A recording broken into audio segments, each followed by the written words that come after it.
hasil dari rembuk rakyat kita dan memang selurus dengan strategi kita, yaitu memang kita mengusung orang-orang yang memang pantas dipilih oleh rakyat dan memang elektabilitasnya tinggi gitu. Jadi hasil tentunya kita berharap kotel efek, yes, tapi ya bukan itu menjadi faktor utama. Jadi faktor utama memang kita membuka seluas-luasnya. Kita ada 9 nama waktu itu ya. Ada 9 nama, bukan hanya Pak Ganjar, dan itu nama-nama keren semua gitu ya.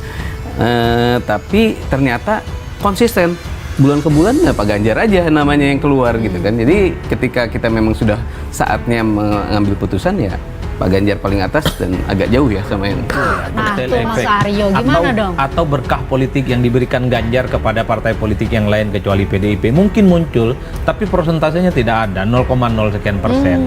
Tapi 0,0 sekian persen kalau disurvei nggak ada artinya.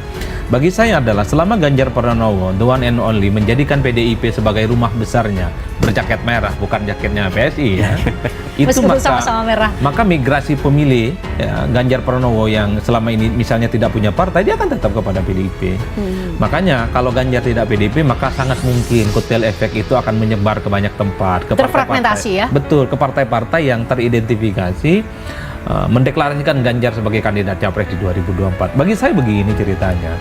Kalau memang betul bahwa 80% masyarakat belum menentukan pilihan politik atau saat ini tidak mau dikaitkan dengan partai politik, ini adalah ceruk pemilih yang cukup luar biasa. Tidak harus nunggu. Menanti figur capres PDIP. Pengamat politik menyatakan banyak parpol menunggu keputusan Megawati. PDI Perjuangan belum memutuskan siapa figur capres yang akan mereka usung di Pilpres 2024. Pengamat politik dari UIN Syarif Hidayatullah, Adi Prayitno, mensinyalir hal itu karena Megawati masih bimbang hendak mencalonkan Ganjar Pranowo yang elektabilitasnya tinggi atau Puan Maharani sang putri mahkota. Menunggu keputusan Megawati. Sementara menurut Adi, saat ini banyak partai politik yang sedang menunggu keputusan Ketua Umum PDI Perjuangan terkait siapa capres 2024. Apabila PDIP mengusung Ganjar Pranowo sebagai capres pada pemilu 2024, prediksi Adi akan banyak partai yang merapat ke PDI Perjuangan. Hal itu karena pencapresan Ganjar Pranowo didukung oleh banyak pihak, termasuk sejumlah partai politik pendukung pemerintah. Nama Ganjar kan juga muncul, didukung partai-partai lain, kata Adi kepada Kompas.com Jumat 16 Desember 2022. Nama Ganjar Pranowo juga masuk dalam bursa capres Partai Nasdem. Namun, pada akhirnya partai pimpinan Surya Paloh itu memilih mendukung mantan Gubernur DKI Jakarta, yakni Anies Baswedan.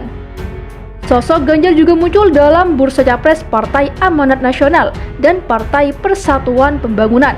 Ganjar Pranowo juga mendapat dukungan dari Partai Solidaritas Indonesia untuk maju sebagai capres 2024. Kalaupun PDIP urung memutuskan Ganjar Pranowo sebagai capres 2024, menurut Adi, koalisi partai lain bersedia mengantarkan Gubernur Jawa Tengah itu melaju ke panggung pemilihan. Situasi itu yang membuat koalisi partai politik sejauh ini masih sangat cair. Menurutnya, poros politik sangat mungkin berubah, bergantung pada arah angin PDIP. Semua konfigurasi politik, semua poros yang terbentuk, semua partai politik pasti sangat menunggu kira-kira siapa yang akan diusung oleh PDIP, ujar Adi.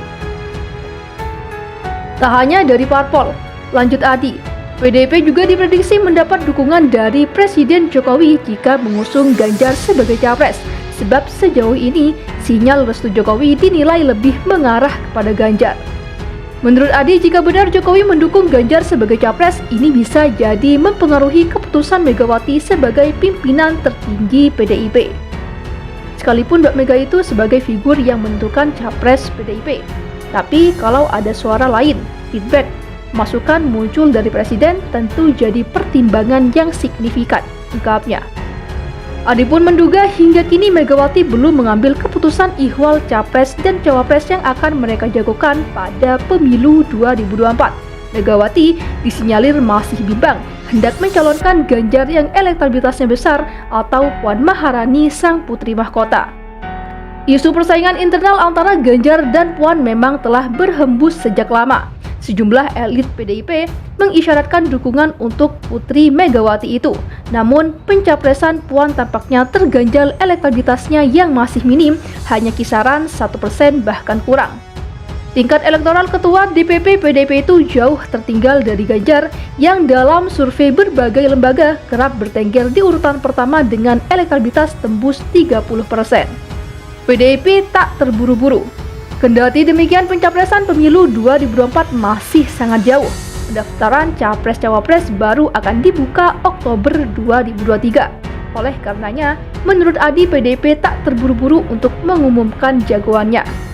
Seperti langgam PDIP sebelumnya, Megawati diprediksi memainkan strategi last minute atau detik-detik terakhir dalam mendeklarasikan Capres-Cawapres mereka.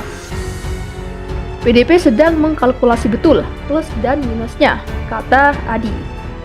Sebagaimana diketahui, hingga kini PDIP belum juga buka suara terkait sosok capres yang akan mereka usung pada pemilu 2024. Nama capres PDIP sempat digadang bakal dimunculkan dalam forum Rakernas. Namun terbaru PDIP menyatakan tak akan menggelar rapat kerja nasional pada tahun ini. Sekretaris Jenderal DPP PDIP Hasto Kristianto mengatakan partainya batal menggelar Rakernas karena dinamika politik terkini. Selain itu, kata Hasto, PDIP sedang fokus membantu masyarakat mengatasi kesulitan ekonomi akibat pandemi COVID-19 dan dampak konstelasi geopolitik. PDIP, kata Hasto, juga tengah berkonsentrasi mempersiapkan ulang tahun partai ke-50 yang jatuh pada tanggal 10 Januari 2023.